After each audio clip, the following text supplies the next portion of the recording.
All right, and welcome back. So now we're going to cover the second half of neoclassical and 18th century. So let's get into architecture. Haven't talked much about architecture in the 18th century. Remember that even before we left the French Baroque, that French Baroque architecture was far more reserved than, say, the Italian Baroque or the Spanish Baroque.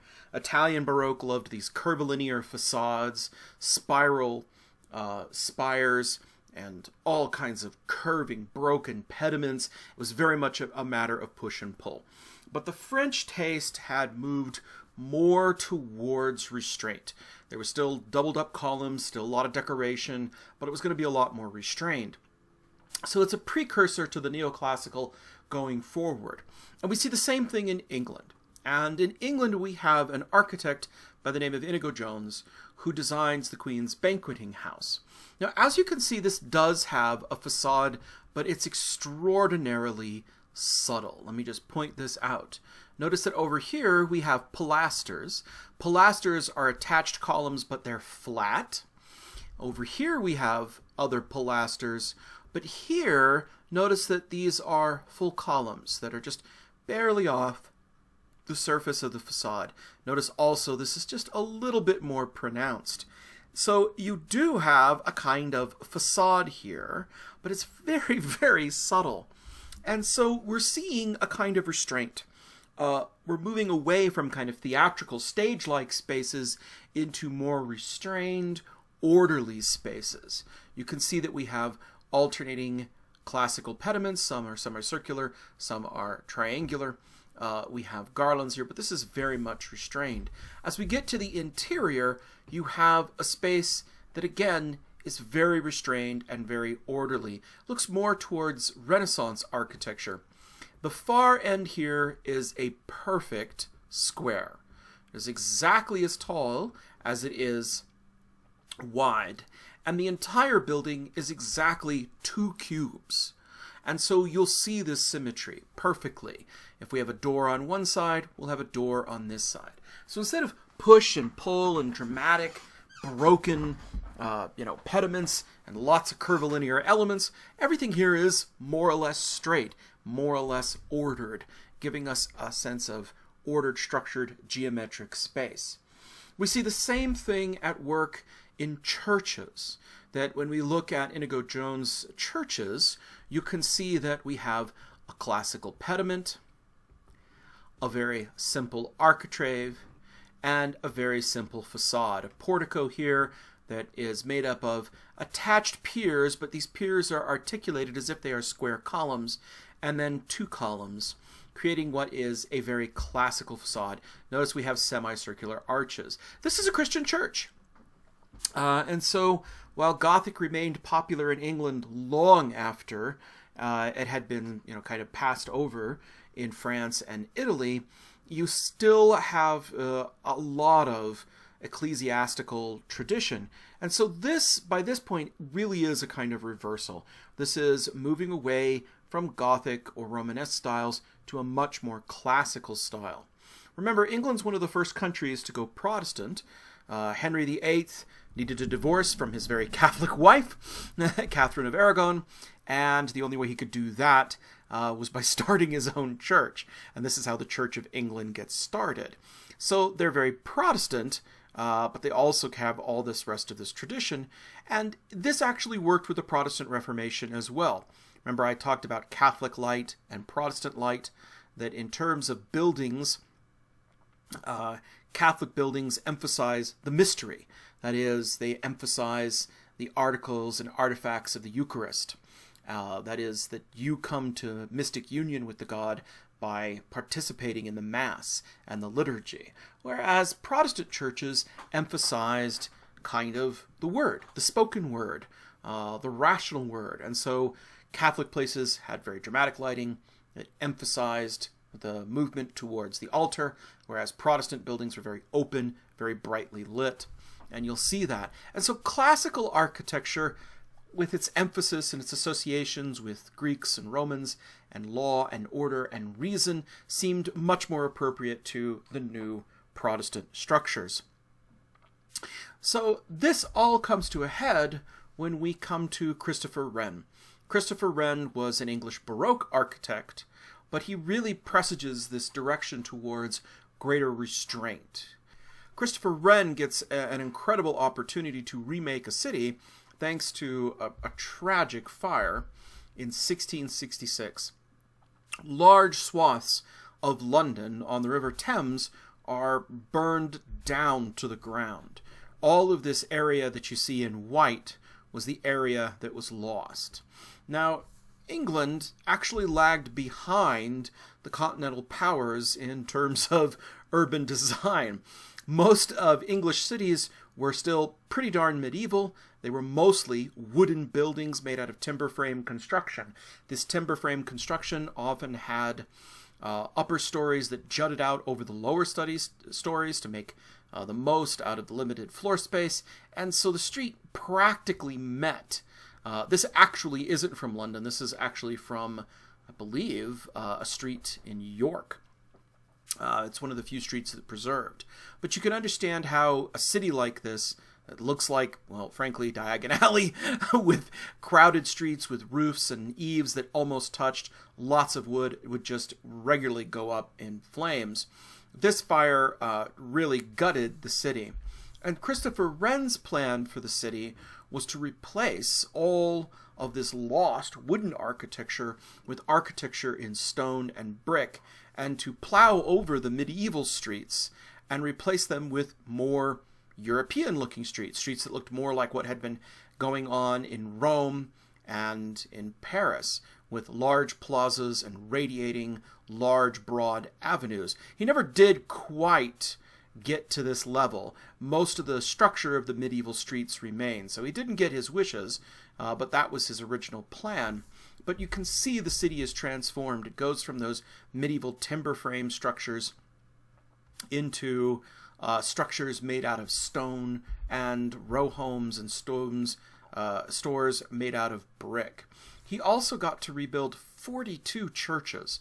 So 42 churches were destroyed, and he gets to rebuild all of them. St. Mary Le Bow is a common example of this, and here you can see the church spire on the outside.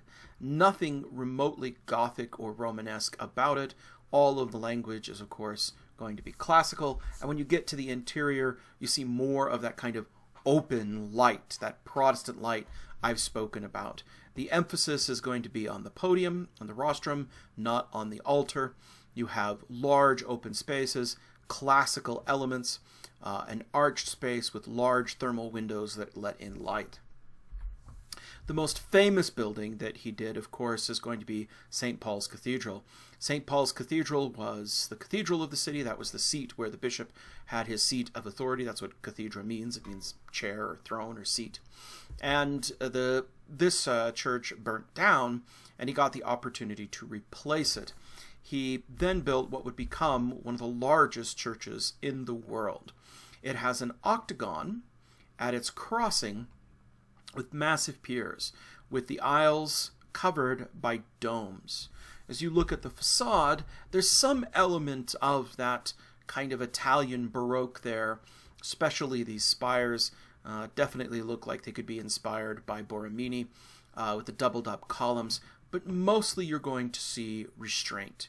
Mostly you're going to see a restrained facade that doesn't have the curvilinear elements that something like a Borromini's San Carlo alla Quattrofontene in Rome would have. When you get to the interior, you have this massive interior, huge vaulted spaces. Christopher Wren is actually buried here, and he's buried under a very small plaque, but the plaque says, if you need a monument, just look around. Who on earth could build a monument for this guy after he built something like this? So really incredible. You can see, however, though, the strong classical references. We have coffered vaults in the side aisles and in the main vaults, domes. All of these are classical references. And it's a lot more restrained than the Baroque we would see on the continent or in Italy. That brings us to Lord Burlington. So Lord Burlington was a British lord who was a great lover of Italian architecture, but particularly Italian architecture of the end of the 16th century. He's most famous for commissioning a new edition of Palladio's 4 books of architecture. So you remember Andrea Palladio was this Renaissance Mannerist architect of the Veneto around Venice, and while he made many important structures, his most famous contribution is he wrote these 4 books of architecture. And the 4 books of architecture were unique because they had fully reproducible plans, floor plans, cross-sections, elevations, everything you needed to recreate his architecture. It was almost cut and paste. You could just go to it and make your own Palladian building. Lord Burlington loved the 4 books of architecture, so he commissioned a translation into English and then provided, I think it was another 200 plates or etchings or illustrations to go along with it. This became the definitive version of Palladio's works in English, and this was the version that ultimately found its way into the hands of Thomas Jefferson, which we'll talk about in a bit. But he was also an experimenter and applied his love of Palladian architecture and built this with Richard Boyle being the architect. Here we can see very much the inspiration of Palladian architecture. It looks very much like the Villa Rotunda. We have a prominent triangular pediment on top of a portico that juts out with a dome above it all. As you go into the interior, the space is incredibly orderly. Looking at the plan, it is absolutely symmetrical one side to the other. It's really amazing. Sometimes these Palladian architects would push the symmetry so much that it actually made the rooms less useful, but they were so committed to this geometric symmetry that they would apply it everywhere they went. Here you can see the cross-section of the dome. This looks more like, again, a classical work of architecture. As you go around to the back, you have what we call the standard Palladian windows, which usually includes of a central light or window that has a semicircular arch or semilune arch over the top and 2 side lights. This was actually a motif that was invented by the architect Serlio, but was quickly adopted by Palladio, and everybody calls it a Palladian window today, even though it was originated somewhere else. And it's one of the major features of the Palladian style, is this semilune arch over the top of the main window with 2 side lights on either side. Notice the thermal window. This is the kind of windows that existed in the bathhouses of Rome, another classical element that's been incorporated here. Well, this kind of architecture should look familiar to you, particularly if you're a student of early American history, because this is the kind of architecture that gets imported to America. If you are from England, this is the kind of architecture that we call Georgian, named after King George, because the reigns of the King George was the period when this architecture was formalized. If you are an American, you probably call it colonial, or you might call it federal. That's because Americans had a little tiff with King George III. You might have heard about, at least if you're, go watch Hamilton. It'll explain it all to you. So there was this break with England, and we weren't about to call this architecture after the name of a king that we had a falling out with, so to speak. But this is what is Georgian architecture. It's usually defined by brick. It has brick. It often has coins. That's these stone elements that are, elements that strengthen up the corners. But it is defined by its absolute symmetry and order. So you can see this very important building, which was built to be the Pennsylvania State House, but we know as Independence Hall because this is the location where the Declaration of Independence was signed. This is the location where the Constitutional Convention happened. And so this is really the birthplace of America. But it's symmetrical to either side. As we go around to the other side, you'll notice that not only do we maintain that symmetry, we have classical pediments, and we have a Palladian window. So we retain all of these classical elements. So American architecture, the first great age of American architecture, at least in the East is going to be fundamentally neoclassical. Here we're going to have a little conversation about the differences between neoclassical architecture and Greek Revival architecture, which are very closely related and happen at more or less the same time, but are nevertheless a little bit different. When we see architecture like this, that has as its main building material brick, and it has classical elements applied to it, but it also has elements borrowed from, say, the Renaissance or Baroque architecture. This is what we're going to call neoclassical. So this is architecture that has evolved over time. It is not an architecture that any Greek or Roman would recognize. They would recognize parts of this architecture. They would look and see, hey, those are classical column capitals, those are classical pediments, but overall in structure and form, there's a lot of things here that would say, hey, this isn't Greek or Roman architecture. And so while they would recognize elements of it, they wouldn't recognize it as Greek and Roman architecture. Greek Revival is a lot different. Greek Revival is also classical, but instead of being a neoclassical, a new iteration on classical themes and motifs, it's actually a recreation of classical ideas. And this is a building, this is now the Second Bank of the United States. It's now a National Portrait Gallery in Philadelphia, designed by William Strickland. William Strickland was a Philadelphia architect who was very interested in Greek Revival. This is something that any Greek or Roman looking at would say, well, that's got to be a temple. What else could it be? It uses the Doric order.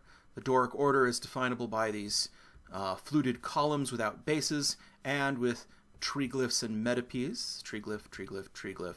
And the spaces in between, metope, metope, metope. So this is the Doric order. It's a classical order. Now, it doesn't have a colonnade that goes all the way around, but any Greek or Roman looking at this would instantly recognize this and assume this was some kind of temple, even though it's actually a temple to capitalism. It was the Second Bank of the United States. And so that's the difference in Greek Revival. Greek Revival tries to more closely follow the original prototypes from the classical period, whereas in Neoclassicism, we're applying classical elements, but we're applying it to architecture that isn't necessarily classical in and of itself, that has this long evolutionary history. So we see this kind of, again, reincorporation of classical elements. One of my favorite examples is the Merchants Exchange, another temple to capitalism. This one is also in Philadelphia, also by William Strickland. In this case, he's trying to replicate two very famous pieces of classical architecture.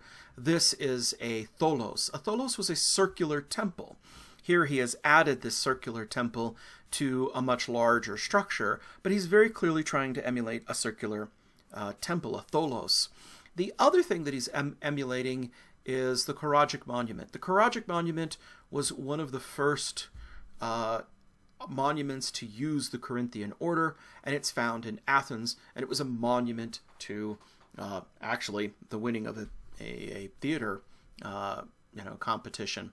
And so it was one of these early high classical monuments and was a touchstone for lots of architects the world over. So what he did is he simply took the tholos, slapped it onto the end of another building, and then took a kind of his replica of the Choragic Monument and put it on top. Now, that isn't to say that all architecture of this time was classically derived. Every era has its exceptions, and one of the most famous is the Royal Pavilion in Brighton. This is such a strange, eclectic structure. This is also the time of the British Empire, where Britain is expanding its territorial powers into India and Pakistan, what becomes modern-day Pakistan. It was still India back then. And all over the world.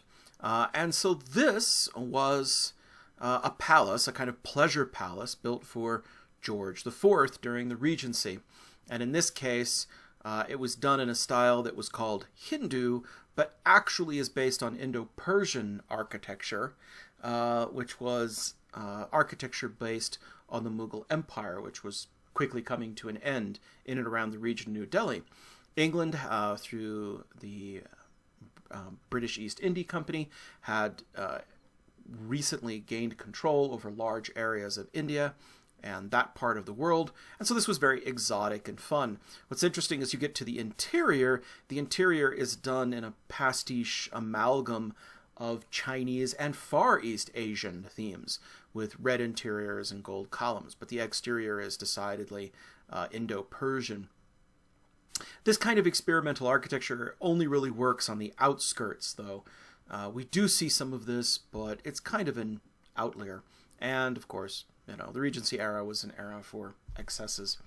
We also haven't talked about furnishings much, and this is something I really don't know much about, but I did feel the need to mention it, that we have the advent of a whole variety of new furnishings that fit into this same idea. Of course, the most famous example of this is Chippendale. Chippendale was a cabinet maker who was famous for his, I was going to say commode, that is the correct term, but when we say commode, we usually mean toilet, but what they mean is a large chest of drawers. So he's very famous for his commodes, his chairs, his desks, etc. And here we can see examples, but you can also see examples of the expanding empire and the influence of other cultures.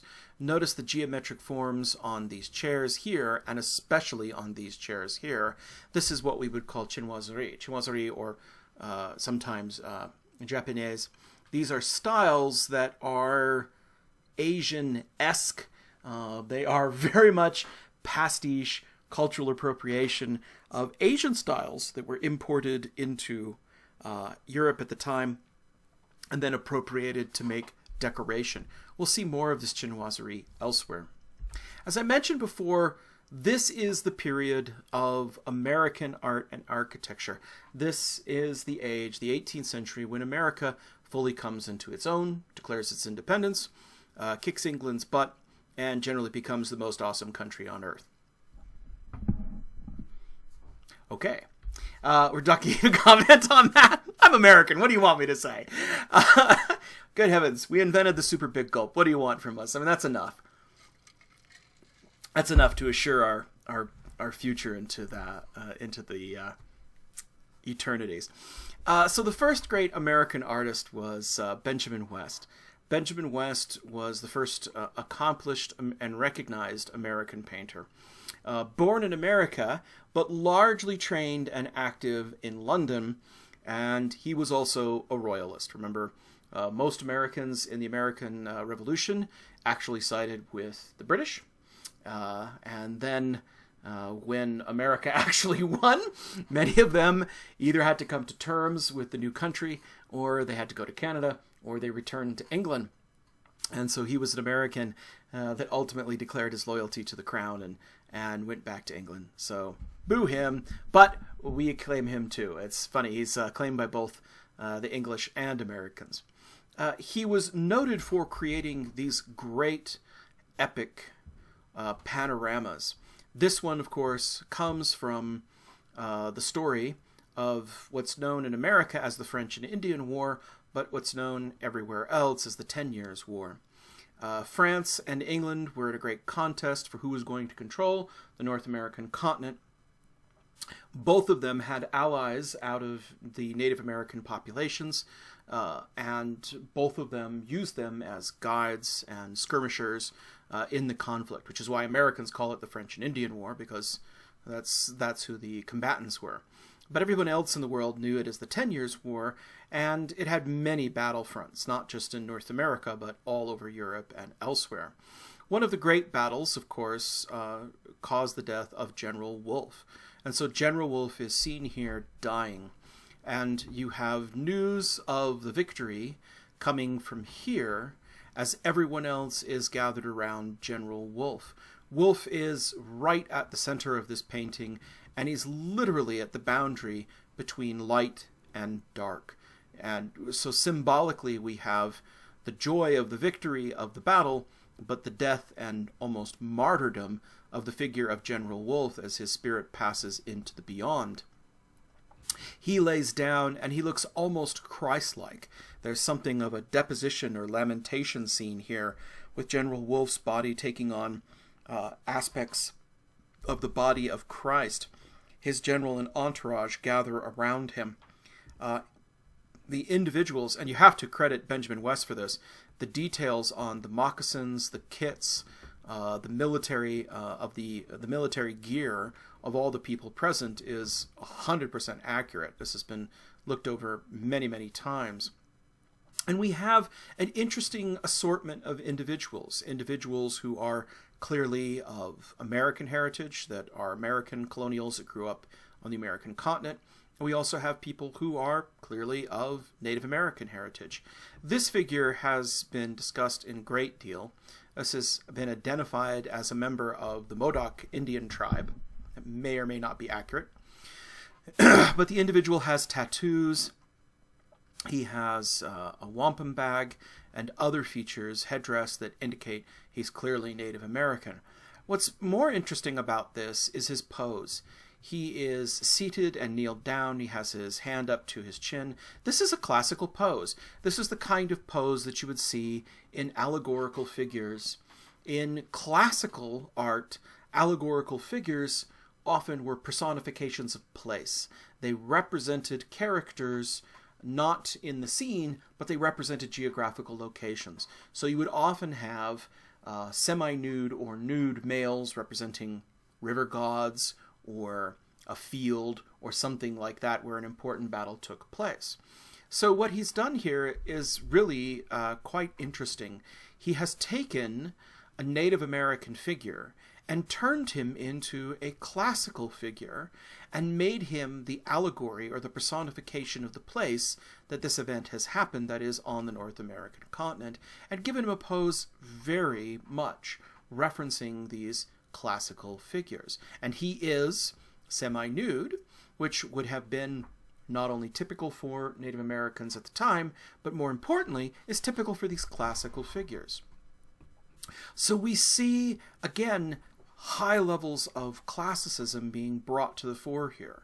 And again, like I've mentioned before, sometimes this works and sometimes it doesn't. Benjamin West was also responsible for painting what was supposed to be the commemoration of the Treaty of Paris. This is the treaty that ended the American Revolution. But the British participants were such sore losers, they absolutely declined to pose for it, so it remained unfinished. Hopefully you can recognize John Adams and Benjamin Franklin as two major figures, but the British contingent decided not to pose for this, so there was in fact no final iteration of this painting. But he also painted many prominent historical figures. Benjamin Franklin was probably the first great American celebrity. Benjamin Franklin was noted as a polymath. He was an inventor. Particularly, he was an inventor who was known for his contributions to the study of electricity. But he was also a great writer and a great wit and diplomat as well. He toured the European continent and dazzled them with some of his technological innovations and also with his charm. And so he was a staggering figure. So Benjamin West chooses to paint him as something of a god of electricity. So here in this scene we have Benjamin Franklin seated, draped in classical drapery, even though he wears contemporary clothes under it. His hair is blowing in the breeze, and he is surrounded by both his technical instruments, things like Leyden jars, and other devices used in experiments with electricity. He holds a scroll indicating he's an educated man. And the replication here is a scene that happened early in the life of Benjamin Franklin in his study of electricity. He flew a kite into the air and tied a key onto the string and put a knuckle up to the key and felt the discharge of electricity, thus proving that electricity, this new phenomenon, was the same phenomenon behind lightning. And this was the insight that led him to inventing the lightning rod to protect homes from being struck by lightning, that the lightning would be just conducted into the ground instead of setting the house on fire, one of the great first electrical inventions. Of course, there's nothing in any of that story about him doing it with a entourage of semi-naked prepubescents, so that's kind of bizarre. Well, if you know the classical reference, this makes sense. These are putti. Putti are young male boys that are often attendants to the gods in classical iconography. You often see them around Venus and other classical figures. And they had been incorporated into even Christian art. When we think of cherubs, that's what we think of. And, Raphael used these as his cherubs. Cherubs are actually, if you read the Bible, terrifying things that have the heads of lions, eagles, and men, and have their bodies covered in eyes and 6 wings. They're really kind of strange creatures. They're far more linked to a Near Eastern tradition of Lamassu and Shaidu. But this is how Raphael and other Renaissance painters decided to interpret the cherubs as these putti. They just expropriated them directly from classical art, and here they get stuffed in. And this is, again, another example of how you really can see the fault lines developing in Neoclassicism. There is this attempt to elevate the figure, to make it epic in scope, to give Benjamin Franklin something like the same status as a god, so much so that we have to include the usual entourage of classical gods, these strange little naked boys that pop up in classical art. But that's just silly. It's just bizarre. And it almost seems comical, particularly from a more modernist perspective. So Neoclassicism, while it was much more serious in tone and tried to develop this kind of epic flair, we can quickly see that it ran afoul of its own legacy, producing images that now people feel are just a little bit silly. The next great American artist is John Singleton Copley, who was active in Boston but ultimately immigrated to London and stayed there. He gained a reputation as a portraitist, but what made him so unique was his uncompromising naturalism. He had a keen eye. His eye was almost like a camera. He was very excellent in seeing tonalities and in bringing out the best of those tonalities. You can see that kind of quality in some of his early work. Almost all of his work has a greater sensitivity to the subject than you would expect of the era. Instead of figures that are stiffly posed, he tries to capture them as they are. That's where that naturalism comes in. He humanizes them. So here you have a boy with a little flying squirrel. And notice the detail of, the hand and the chain draped over the finger. I love little touches like that. You can see that same kind of treatment in another painting of another American founding father, Paul Revere. Of course, if you are American, you know this famous Midnight Ride of Paul Revere, which didn't actually happen. John Longfellow wrote a very famous poem about Paul Revere, and nearly every historical detail in that poem is inaccurate. But Paul Revere was a great American patriot, and was an early figure in the American Revolution, a significant figure. What I love about this is that he humanizes Paul Revere, but Paul Revere was a tradesman. And you can see that Paul Revere's trade is proudly displayed in the artifacts around his portrait. He has his engraving tools, and he has his sandbag, which is used for holding onto silver. He was a silversmith. So here he is holding a teapot, and he is not shown in a cravat or, a fancy coat. He is instead dressed as a workman, in a simple vest and a workman's, kind of shirt, with not a powdered wig, but simply combed back hair. Has this broad face, for which he was famous for, and he cradles his chin in his hand, and displays the feature of his trade. That was something that was kind of unique about the American Revolution, is so many of the figures of the American Revolution were in fact tradesmen, were merchants. Benjamin Franklin was a printer. Paul Revere was a silversmith. Many of these people were ordinary tradesmen who got elevated by the situation. And yet they didn't abandon that. It's a very earthy kind of American character. And Singleton Copley was probably the best person to capture that kind of idea and identity. And then one other thing is, I love this wonderful reflection here. Reflective surfaces are so hard to paint. And here he has painted his hand grasping this little teapot, but then you can see the reflection of his hand in the teapot. So that's what we mean by this uncompromising attention to naturalistic detail. Probably his most famous painting is going to be this one, Watson and the Shark. This was a story that actually made headlines at the time, where Watson was an individual who was imperiled by a shark, and so he went to great lengths to actually interview the members to recreate this scene. And so we have Watson with his hair flying, reaching out for the rope. About the only thing that's inaccurate is the shark. The shark has a more fish-like fin, and the eyes and the lips are a little bit off. But it's very hard to look at a shark in a natural environment in that day. There's no YouTube. You can't just look it up. But all of the action and details, and even the identities of the figures in this episode are rendered faithfully, with wonderful attention to light, detail, and color. Really amazing piece of composition.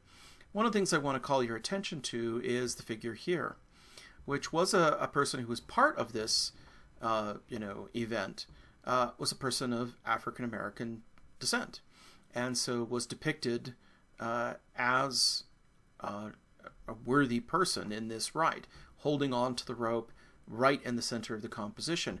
I know this seems kind of strange, but this is actually to the credit of Copley and others at the time. Africans and people of African descent, of course, were associated with the transatlantic slave trade, and at this time they were often not treated as human. They were often depicted in grotesque and racist caricatures. So again, this is a credit to Copley's naturalism, that he wanted to paint the scene as it was, and so chose to paint these individuals in a realistic fashion. We can see this in many of his studies or works, that rather than approach figures as stereotypes, he treated them as human beings. So much as Diego Velázquez would treat people as human beings who were sometimes marginalized at their times, it shows the great credit to the artist that he was at least willing to do this. Beautiful stuff. Which brings us to Gilbert Stuart. Gilbert Stuart was an American painter who trained in London under Benjamin West, and he was most active in Philadelphia and Boston. He's a portraitist, but he also painted. He's by far the most expressive. He has a very expressive, emotive style. I love this self-portrait of himself, which really owes a lot to the works of Rembrandt or Frans Hals. This large hat and this dark, expressive background. You can see that kind of expressive quality in the sensitivity to his figures. Here in this picture of Anna Doretha Foster and Charlotte Anna Dick, you can see them attending to their needlepoint, and he's treated them in a kind of humanistic fashion. What I love, though, is look at how little paint is exercised in any of this, ribbons or mass of clothing, or the looseness of the paint in the background, or even in the hair, that rather than articulating each curl, he has allowed the brushwork and the impressionistic details to sing forward.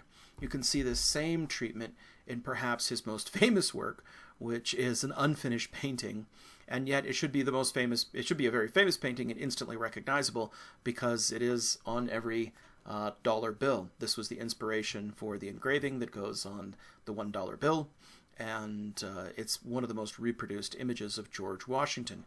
Here he paints a portrait of George Washington, which obviously, as you can see, remained unfinished, but it has this loose, emotive, expressive brushwork, really commanding use of color and tonality. Excellent stuff. And that finally leads us to Charles Willson Peale. Charles Willson Peale was probably the founder of the first family of artists in America. He had several sons, all of who went on to become famous artists in their own right, and he's even got a couple grandsons that went on to be famous artists.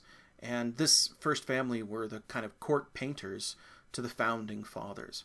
He was active in Philadelphia, had some training under Benjamin West. Even more importantly, though, is he was one of the first American antiquarians and museum founders. He had a museum in Philadelphia, and the museum, like many museums at the time, had a holistic approach. If now museums are very specialized. You have an art museum, you have a history museum, you have a natural history museum, a science museum. But back then, anything and everything would go. And He charged people to come and see this, but he also made sure that the charges were low so that virtually anyone could get and see this. So this is really one of the beginnings of America's museum tradition. So here he is himself in his museum, and we have the bones of a mammoth behind him, as well as several other prehistoric bones. This was right at the beginning of paleontology and modern paleontology. You can also see that we have row after row of taxidermy examples. Here is his taxidermy kit, where he is putting together a turkey, but also other animals as well. Really kind of remarkable. Again, if you're going to create as an artist, you need references to create from. And it's interesting that so many of early museums were started by artists simply because you needed reference. You needed stuff to look at. And so he's equally important to the field of collections and museum studies as he was to painting. In painting, a lot of his stuff has an almost folk art appeal. His backgrounds and his depth are not as sophisticated as a Copley or a West by any means. And in fact, sometimes his anatomy is a little bit off.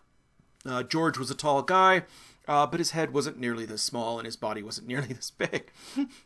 But he had unprecedented access to many of the early American founding fathers, and he painted virtually all of them. I think his portraits, where it's just a single portrait, are a lot stronger because he can focus in on the characteristics of the very famous people. Well, they're famous to us, but at the time they were just coming into their fame. So over here we have Alexander Hamilton, with his characteristic kind of sloping forehead that was known.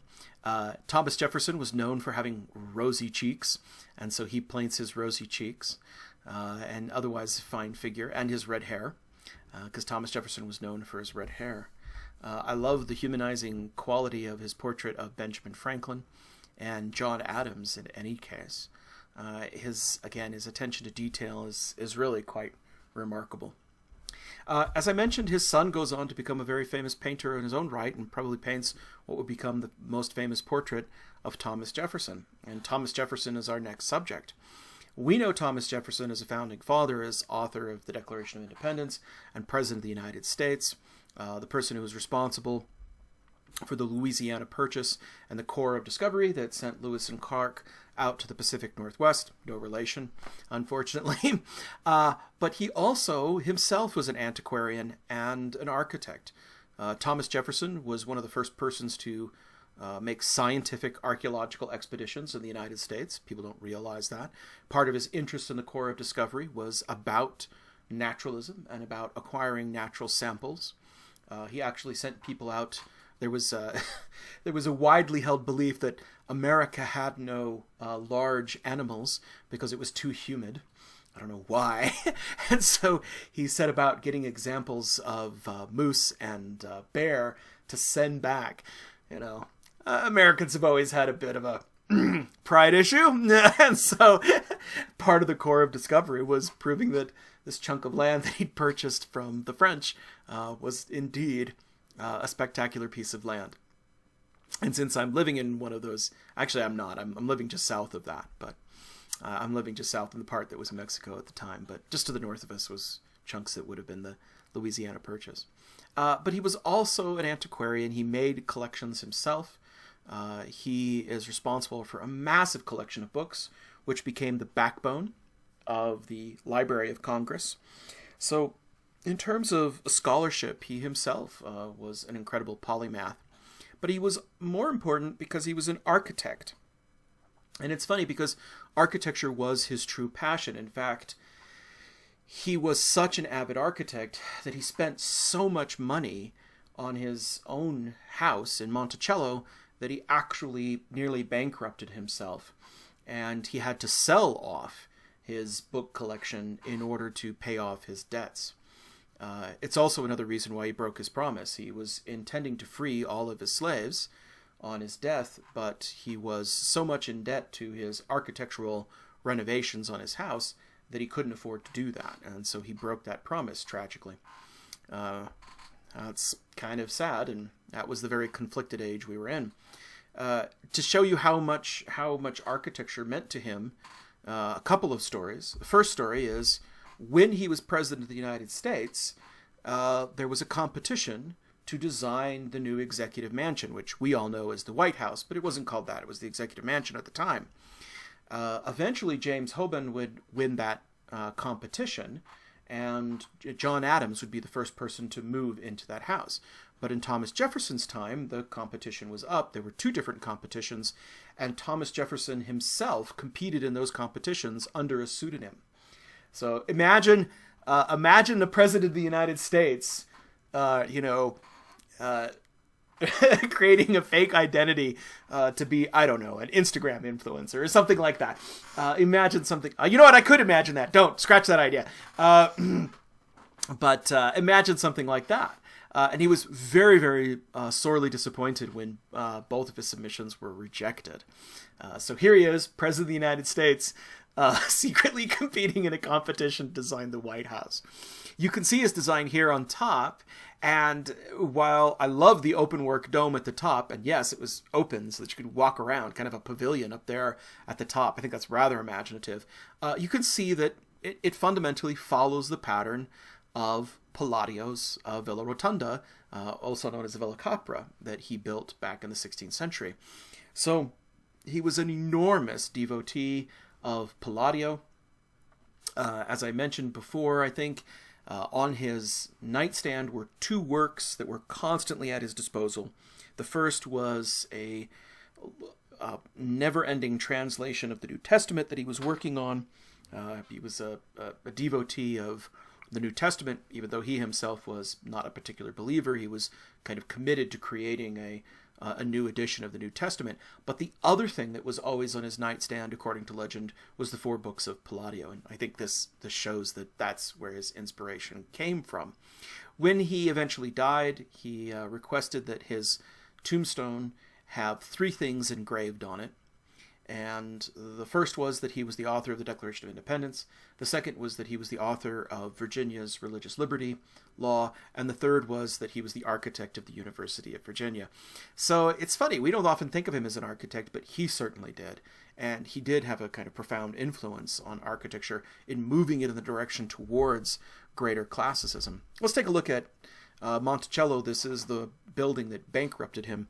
This was in a constant state of building and renovation and rebuilding that eventually was so expensive that he could no longer do it. When we look at it in principle, it is absolutely Palladian. And so Thomas Jefferson is responsible for bringing Palladian-style architecture to the greater American public. Much like the Chiswick House, it's virtually symmetrical, one side to the other. And so it will sacrifice almost nothing to this symmetry. So the front facade, you see a triangular pediment, and then we have a dome over the top of it, and these tall, long windows. Also note that the railing at the top has this geometric pattern.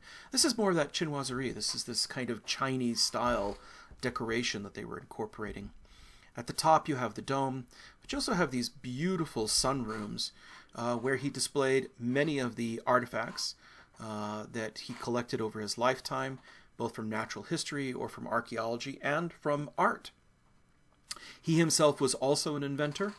He invented the swivel chair. I'm sitting in one right now, so perhaps you are too. So every time you can pivot in a chair, say, hey, thank you, Thomas Jefferson. One of my favorite inventions that he did was this cubbyhole of his. He built his bed between the walls of his bedroom and his study, so that depending on how he felt about it, he could either roll off and go right to work in his study, or go into the bedroom and get ready for the day. I think it's the University of Virginia that perhaps best represents not only his political philosophy, but also his architectural philosophy.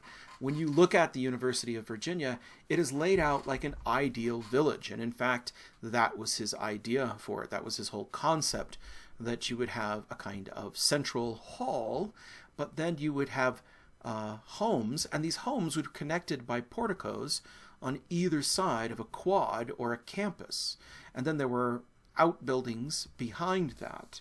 Here you can see the plan. So here is the rotunda. We'll talk about that in a minute. Here is the quadrangle or quad. And then here are the various houses. And the houses would serve as the homes for the faculty, but then there were dorm rooms in between for the students. And behind that, you have these serpentine walls. We'll talk about them in a bit. And these were actual garden spaces. Thomas Jefferson was a firm believer in what he thought was the ideal form of democracy, that it should be a nation of yeoman farmers, that every single person owned their own land and was more or less self-reliant and independent. And he felt that until everyone was independent and free like that, you couldn't have a free and equal democracy. Kind of ironic for a person who owned slaves, but that was the philosophy. And so students were supposed to till the land, and they were supposed to till the land with their professors. Boy, am I glad that's done. I'm glad that's not still the philosophy. It's hard enough grading your work. I'd hate to have to grade your hose, your rows, and oh geez. I said an H word. Now it could easily. Yeah, somebody's going to snippet that for TikTok. I can just wait and see that to happen. Hose and rows. That's not the way I meant it. Okay, moving on. So it was supposed to be a kind of ideal, utopian kind of community. And here you can see it. The quad is still there. The porticos that connect the houses with the dorm rooms are still there. Again, meant to be a kind of communal space. The dorm rooms are here, and the houses for the faculty are here. They are connected by porticos, and again, you can see more of that chinoiserie, that geometric style. And in the back are these serpentine walls. Serpentine walls are very efficient because if you build a wall only one brick thick, it's not very stable and is prone to fall over. But if you give it this serpentine thing, it's very, very strong, like corrugated steel, and doesn't necessarily fall over. So, practical, but also intended to provide people with places to grow gardens. And it was supposed to be a kind of self-sustaining, self-contained community, and in its early history, it was that. It still has a lot of that to its culture at the University of Virginia, but I don't think the students are required to actually farm anymore. And the most amazing aspect of this is going to be the rotunda. The rotunda existed as a kind of founder's hall. The inspiration of this is very clear when you take a look at it. It's more or less a replication of the Pantheon in Rome. So the Pantheon in Rome was, again, the masterpiece of Roman architecture. It put a dome on top of a drum and then had this enormous portico in front of it, and he's clearly referencing this. So this was the American iteration of these Roman ideals, very much a neoclassical ideal. So we're going to end this discussion of neoclassicism on the French Academy. You may wonder, why am I saving France for last? I'm saving France for last because France is where the art world has moved. It has become the center of the art world and has ever since the Academy was created. So hopefully you remember the Academy. You remember these guys. This was set up by Louis XIV. He had such a need for artists that he couldn't trust the guild and the apprentice system to produce artists. And of course the Academy was supposed to be a meritocracy, a place where anybody could come, and if they could meet their requirements, they could elevate themselves, be trained, and eventually become a master and a professor at the Academy itself. And so it was an institution of higher learning designed to pass on this knowledge.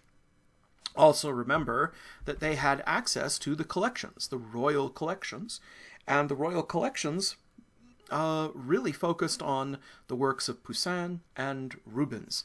And so you have cadres and schools develop at the Royal Academy. You have a group of people who are the Poussinists, who are valuing above all line, naturalism, composition, and form, and these become the people who push neoclassicism forward. But on the other side, you have a group of people who are Rubenists, who really are following the work of Rubens, and this is going to be more expressive, more emphasis on color, contrast, and movement.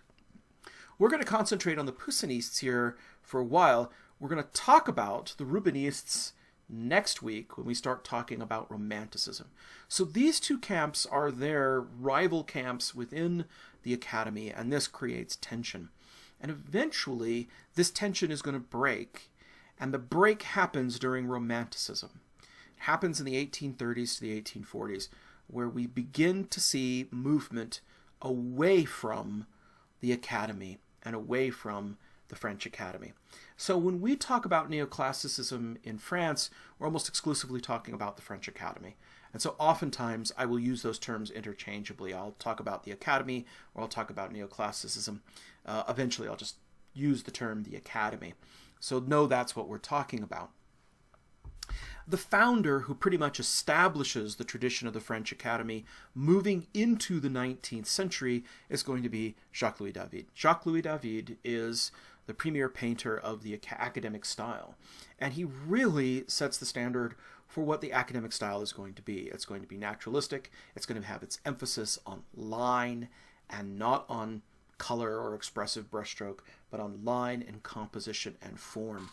And so, when you look at the works of Jacques-Louis David really brings classicism to the fore. He is really the preeminent neoclassical painter in the French tradition. And this is an excellent example. First off, it's a classical subject matter. We have people in sheets. Anytime you have people in sheets, it's got to be classical. It's going to be guys in togas and chitons and other things. The story is the story of Socrates. So Socrates is one of the great philosophers at the time of the Greek classical age. Socrates is the founder of a lot of rational philosophies. Socrates also was something of a curmudgeon and challenged the moral authority of the rulers in Athens. He was responsible for establishing what we call Socratic dialogues. That is, how do you know what you know? And he would challenge people with questions. Well, how do you know that is true? We call this epistemology. Epistemology is the study of knowledge. It is, how do I know what I know? This challenged a lot of people and generally pissed a lot of people off, and so Socrates was arrested and was ordered to recant his teachings, and according to tradition, rather than recant his teachings, he took hemlock poison and died. So he becomes this kind of demonstration of the freedom of conscience, the scholar or the intellectual who refuses to bend to society. And of course, Athens is gone, but Socrates and his thought and his students and their thought are still with us today. So he paints the academic or the intellectual as the hero. So notice that we have Socrates here. Notice he's pretty buff and he's semi-nude, so he's definitely kind of in a heroic mode. He has one finger defiantly in the air, and the other hand reaches for the cup of hemlock. He's going to defiantly take poison and, die rather than recant his teachings. All the things around here are emphasis of this. Notice that he has all of his disciples are there in a state of grief and mourning. Some are more accepting than others. His broken chains are here. So even though he's in prison, he is free of his chains because he has freed himself intellectually. He is not subject. We have his writings indicating that his writings will live past him. So everything here is about elevating the status of Socrates and his role and his importance. Compositionally, it feels very much like the works of Poussin. We have all this empty space. The wall, it has lots of room to breathe. It's not claustrophobic. It's not crammed up against your face. The colors are all kind of pale. They are meant to mimic the colors of fresco, the kind of colors of the great Renaissance masters, people like Michelangelo and Raphael. We have this very strong vertical element on this side that goes deep back. We see the individuals being led away, consigned Socrates to his fate. Really kind of wonderful, beautiful stuff. He illustrated many of these kind of heroic stories. This is the Oath of the Horatii. The Horatii are a group of three brothers who volunteered to face three champions from Alba Longa. I think that's right. Don't quote me on that. But basically Rome had an enemy, and rather than both nations go to war, they send three champions, and the other enemy send three champions. And, of course, we know the end of the story. We know that only one of these brothers actually returns alive, victorious. Everyone else dies. And so while it's a heroic moment in the life of Rome, it's actually a kind of tragic moment And so we have the women and the children mourning because they know what their brothers and their husbands are going to do, and the fact that they are, pretty much dead and destined for not long for this world. And the father holds up their swords to, make them swear this oath. Again, lots of open space in the background. This thing observes the rule of thirds to an extreme degree. Even he has these columns that separate this into like three, clear sections. So we get the heroic men over here, the father, and it actually declines. It kind of has a movement that moves through it. So we have a movement of grief and a movement of heroism. It, of course, links the mourning of the women to the heroism of the men. Elevates this classical tradition. I love how one of the brothers reaches around and grabs his brother, so they know that they are all united. All of their arms are practically aligned, showing their unity, elevating the subject matter. So again, absolute premier example of neoclassicism, because the subject matter is classical, the way it's rendered is classical, and the spirit and the mood of it is classical. But he also did this with contemporary things. This is the death of Marat. Jean-Paul Marat was a writer, but he was also a revolutionary. So you have the Montagnards. The Montagnards are, no, I'm not saying that correctly. The Montagnards are the ruling party after the French Revolution. The French Revolution happens. The Montagnards come to power, and they decide, you know what? French society is so messed up, we got to start over from scratch. And they basically decide to start off from year zero. Literally, they remake the calendar. They even change the days of the week and the names of the months. I think July gets turned into Thermidor. So you don't even have the same months. They're totally rewriting and reinventing society. And a lot of people get really kind of pissed off at this. Everybody was kind of down with killing the aristocracy, but the total remaking of society and killing off the clergy, that seems a bit extreme. And this is, of course, when the Reign of Terror happens, because the Montagnards are accepting no disagreement, and they actually drag the guillotine out of the square and start beheading people en masse. So this is the Reign of Terror. And Marat was a part of that. But, of course, in the revolutionary spirit of the time, they were all involved. And Jacques-Louis David was a member of that same party. So he was a member of the Montagnards and was very much, on board for that. So Marat was this individual who was a pioneer of this movement, but he's assassinated. He's actually assassinated by a woman, Charlotte Corday. And you can actually see the knife with the blood on it right there, and the wound dripping. So the story is she comes in. Marat had a terrible skin condition, so he was constantly in a bath to alleviate his skin condition. And he was, being a writer, was constantly writing. And so he had a desk set up over the top of his bath and had his writing implements. And so we see a lot of emphasis on his quill and, of course, his writing as well. And here's the detail. And it says in English, given that I am unhappy, I have a right to your help. And so, again, it's this, plea for him and his recognition, his contribution to the French Revolution. So he was assassinated and died in his bath. And again, when we look at this, all this negative space, this is the balance to everything that happens below. It gives it breadth. It gives it this epic scale. But there's also something Christ-like about his appearance. He reclines. This is almost like the deposition or the lamentation over the body of the Christ. He even has a wound like Christ that bleeds. And much like Christ, Christ is always surrounded by things like the flail or the spear or the sponge or the nails, the crown of thorns, the things that are his armor Christi, the marks of his martyrdom. He too, like a saint or like Christ, is surrounded by the marks of his martyrdom, the knife, but also more importantly, the quills, the paper, the ink, etc. All of this. So it gives off this very, very powerful image. And even though we're talking about a contemporary subject matter, it's still something that feels very current, but it's something that also feels very classical and epic. It brings that neoclassical feel to it. Eventually, the Montagnards will come up against the guillotine themselves. Robespierre who was the leader, ultimately dies at the guillotine himself. The Jourdans have had enough and issue a kind of counter-revolt. And the 19th century history of France is a mess. It's basically one revolution or counter-revolution or restoration of the monarchy or empire after that.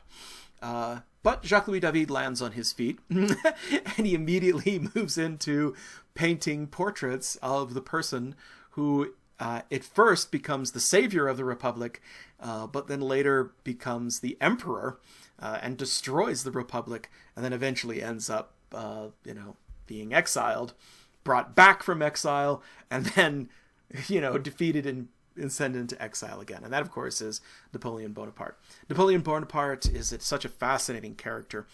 I wish we could get into the history of this. If you ever take a class from Courtney Davis, oh my gosh. Courtney Davis, our 19th century expert, as a total fangirl over Napoleon Bonaparte. So if you want to get in good with Courtney, just say, hey, so tell me about Napoleon. Good guy. And she'll, oh man, yeah. So that's a secret. Don't tell anybody. I'm giving away trade secrets at UVU. How to suck up to your professors.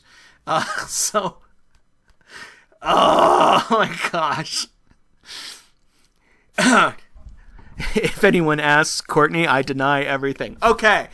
So it was Jacques-Louis David, even though he was a supporter of the Montagnards and the Reign of Terror, quickly finds himself in the new power structure and ends up painting pictures of Napoleon. Napoleon's an incredibly dynamic figure. Starts out as a general who really ends up saving the revolution and the Republic, but then ends up kind of destroying it by declaring himself emperor. In this case, we have Napoleon crossing the Alps. Everything about this, again, is meant to give off the heroic nature of Napoleon and his unique character. So we see him riding on a rampant horse. Notice the color, the light. It's absolutely fabulous. Very clear. We still have all this open space that exists. So very neoclassical. I love that the cannoneers, the people pushing the cannons up the Alps here, are seen in the background. His entire war train and supply train is winding itself up the difficult road.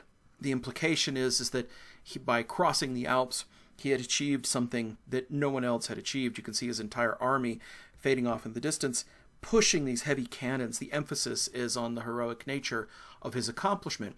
And just to really kind of drive that home, here's Bonaparte's name written into the rock, and right next to it is written the name Hannibal. Hannibal is, of course, the great general who crossed the Alps to go after the Romans. But of course, Bonaparte, wins, and Hannibal loses. So this is a way of the artist suggesting that Bonaparte has achieved something even greater than Hannibal, than these great classical figures of the past. So pulling it all together. He would go on to create a number of portraits of Napoleon. And again, wonderfully sharp, clear, beautiful portraits showing him in all of his glory. He paints him over several years, again, as a heroic leader, and then later as a kind of emperor. Beautiful stuff. What's interesting is that, again, you start to see the fault lines of neoclassicism emerge. That by the end of his career, he has...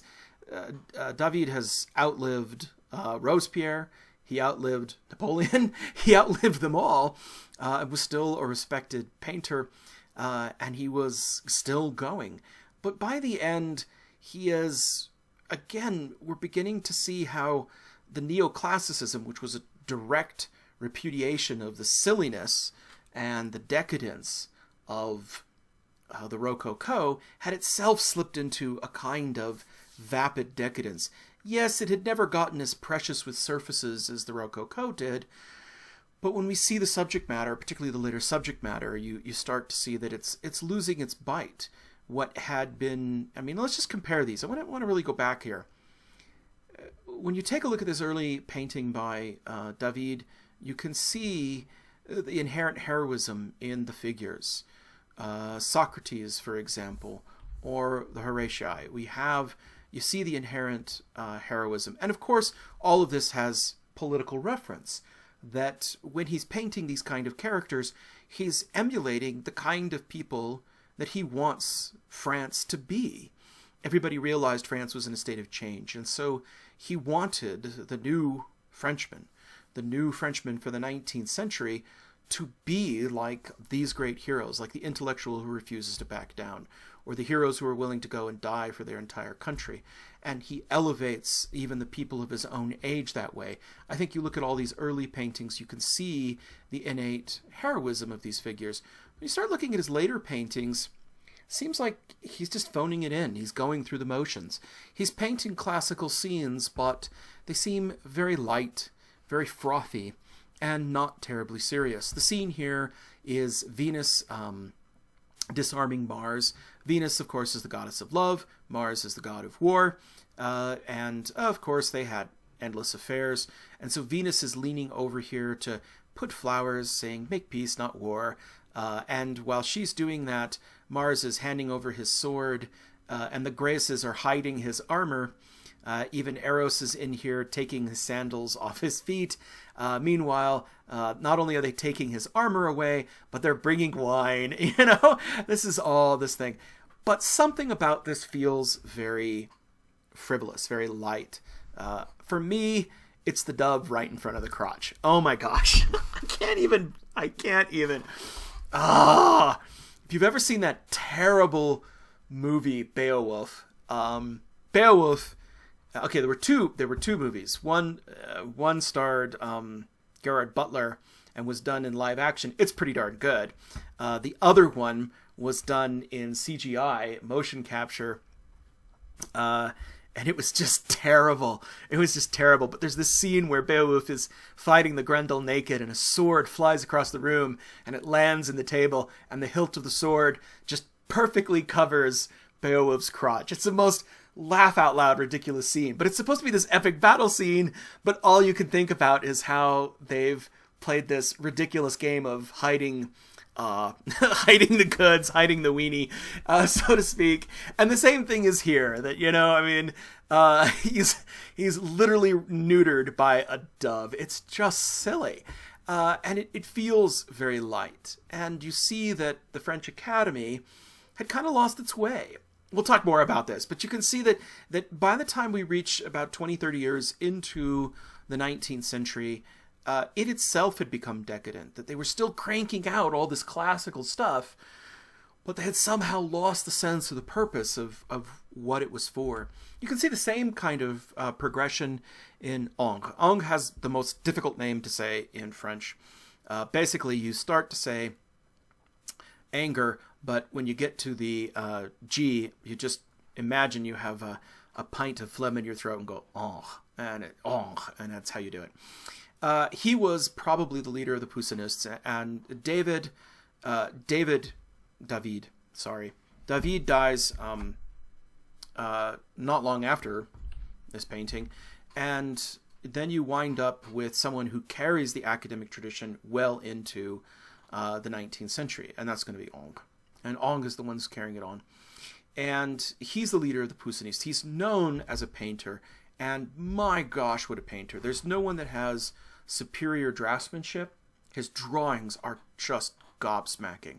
They're just beautiful. I should have put a slide in to show one of them.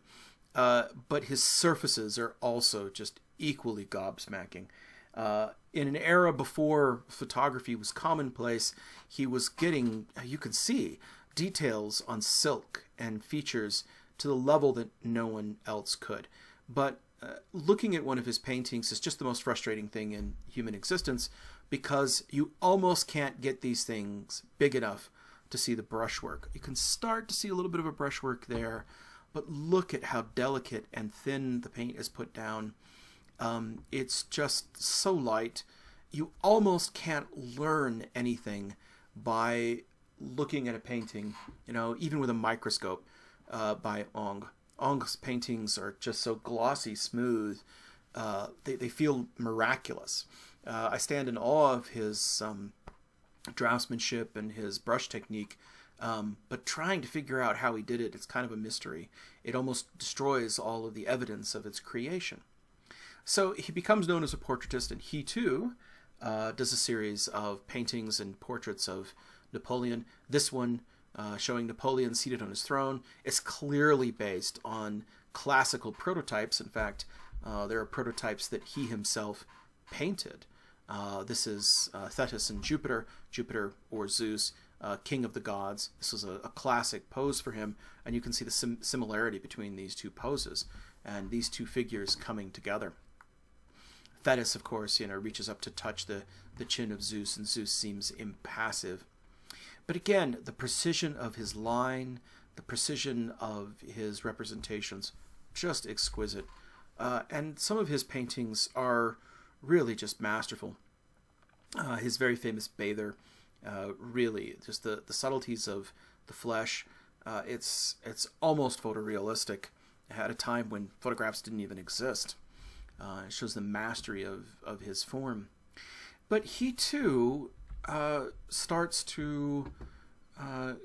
his art gets a little bit indulgent, and I think you can particularly see this in later paintings, that here, this one was one of his earlier works, was highly praised, and he uses this as the source for this figure, but the subject matter becomes this Turkish bath. And here we get into the very thorny subject of Orientalism. Orientalism was a term to describe Western fascinations with Eastern cultures. And of course, an Eastern culture just has to be east of the West. So you have Far Eastern cultures like China, Japan, Korea, etc. But there are also Near Eastern cultures, and those would have been Muslim cultures like the Ottomans, or the cultures in the Levant, in Arabs in North Africa and in Eastern Mediterranean. And of course, the Western world has a particular genius for porn and can turn anything into smut. You can quote me on that. I mean, good gravy. We have vampire and alien porn now, so why should this surprise us? And so they turned any kind of feature of Islamic culture into something for the titillation of their own senses. And at this time, there's, of course, these big romantic, kind of fascinations for, these Turkish baths and for the Turkish harem. The idea that the Sultan had this vast palace full of nude and accessible women. And of course, if you look at them, most of the women are in fact white and European. So this idea of white slavery here, and that these were kind of sexual pleasure palaces. And this was an idea that he'd explored for some time. This is a later painting here, but you see it in many of his works. This is an odalisque.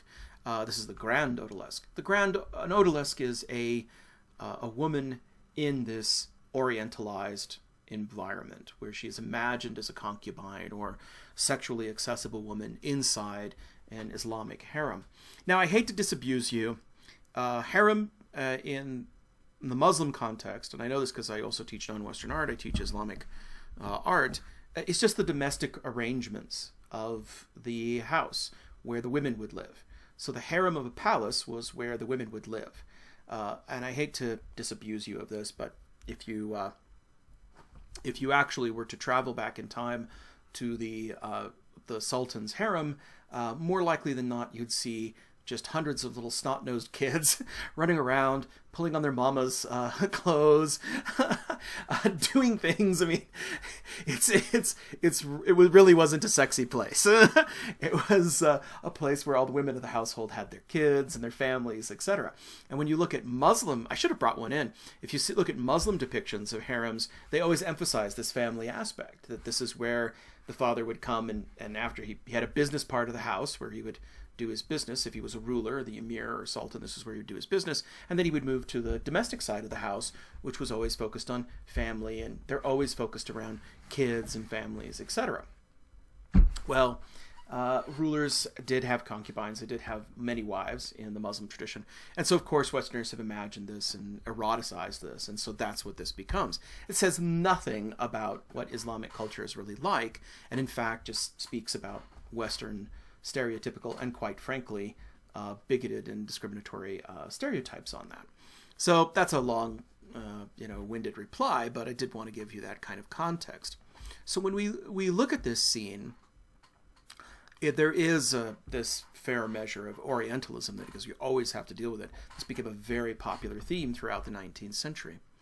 But when we look at this figure, again, she is quite obviously eroticized, very clearly a European figure, but by her dress, her fabulous, the fan, the draping, things, the hookah that you see there, all of this is meant to indicate a kind of Orientalized, environment. When we look at some of the details of it, though, wow, can he paint? Again, you can just in the highlights of those pearls start to see some of the brushwork. Even in this extreme close-up, everything is so glossy smooth and so beautifully done. But I think that this theme that we get to really, again, shows the intellectual exhaustion of the Academy. That they kept moving into these exotic themes, into these, quite frankly, discriminatory, and stereotype views, where you have these red-headed and blonde-headed women in Muslim contexts and in totally outrageous situations they never would have been in. But it does give you a sense of the intellectual exhaustion of the Academy, that the Academy started out as a very, very serious attempt, and by the end, a very serious attempt to regiment training and to regiment styles. But by the beginning of the 19th century, those styles had become ossified to the point that you almost couldn't break out of them. The Academy dominated the salons. The Royal Salon was, of course, the salon that happened every year. That, it was the annual art show that was sponsored by the king or emperor, depending on the year, because it varies through French history. And this was the premier place that artists would submit their works. This is where they would get access to clients, etc. It's how they would establish their reputation. And these come to be dominated by these academic styles. That the Academy, in some ways, had democratized art, but in otherwise had just established a new hegemony. And that by the time we get to the middle of the 19th century, the hegemony had really fallen flat. That they were still telling themselves that we are doing this because this art is more classic, more epic, it gives scope and depth. But really, as we can see, had become a kind of pretense for eroticizing and fetishizing other cultures and women. We'll get more to this when we get into French realism, but that's going to wait until after the midterm, because that's where modernism really starts to emerge, and we have this break from the past. Much of what we'll talk about going forward is how do we get to the last 150 years? How do we have this dramatic reversal in art, where after centuries of relative naturalism and high elevated naturalism, we move into complete abstraction. This was made in 1842. In just a short, 60 years, you're going to see a revolution in style in art. That doesn't mean the Academy goes away.